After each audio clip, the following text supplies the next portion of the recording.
Where your treasure is, there will your heart be also. God has hidden unlimited treasures in His Word. Every time we open it, we can discover a new treasure, or admire an old one. What will we find today? Let's dig in. Here's Carla Early with Treasure Hunt in the Word.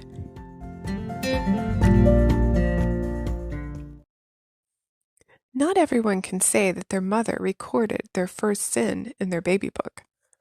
But I remember the very first time my daughter purposely rebelled against me. For some reason, she loved the idea of playing with the cords under the computer table. I'd say no, sternly, as sternly as I could anyway. She was so cute. And then I'd redirect her. But one time she headed for the cords, and I said no, and she stopped. I could see it had clicked. She understood that I didn't want her to go there. But then she looked at me, and I could see the wheels in her mind turning. She had a decision to make. Would she obey the authority God had put over her, or would she insist on getting her own way? Well, at that moment, she joined the ranks of rebellious people throughout the ages and had to suffer the consequences. We all have rebellious moments, which is why we sin. We choose to disobey. We're hard-headed. We're stubborn. But if we don't confess and repent those sins regularly, we end up in a cycle of rebellion as a lifestyle. How does God feel about this?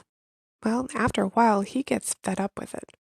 In Ezekiel, for example, He had warned the people over and over, yet they continued to rebel. So He sent the Babylonians to take them away as captives to a foreign land. Then He sent Ezekiel. In describing His people to the new prophet, God called them a rebellious nation, impudent, stubborn children, briars, thorns, and scorpions, hard-hearted. Those are some pretty strong words.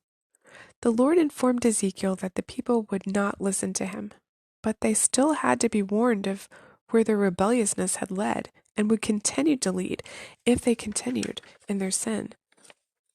Just when we get to feeling sorry for Ezekiel being sent to do this impossible, thankless task, we read, "Behold, I have made your face strong against their faces, and your forehead strong against their foreheads. Like adamant stone, I have made your forehead."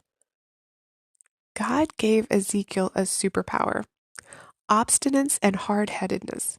We may not think of it as a superpower, but the people were stubborn, but Ezekiel was going to be even more stubborn, both in telling and showing the people what God wanted to convey to them. They couldn't ignore him. His boldness and audacity in these years of captivity would eventually get the message through to them so that they would know, as God said, "I am the Lord." Ezekiel's prophecies are full of drama, parables, and symbols of God's power and judgment and love for His people. So, if God has given you a stubborn streak, it can go either way. We can use our stubbornness to rebel against God and try to get what we want, or we can use it to be stubborn for the Lord, to stand up for what is right and tell others the good news of Jesus. You can contact us at treasurehuntintheword@gmail.com. Also, if you'd like to share a treasure God has given you by doing an episode, please contact us. You can listen to other episodes on our website, which you'll find in the description below. Thanks for listening, and remember, where your treasure is, there will your heart be also.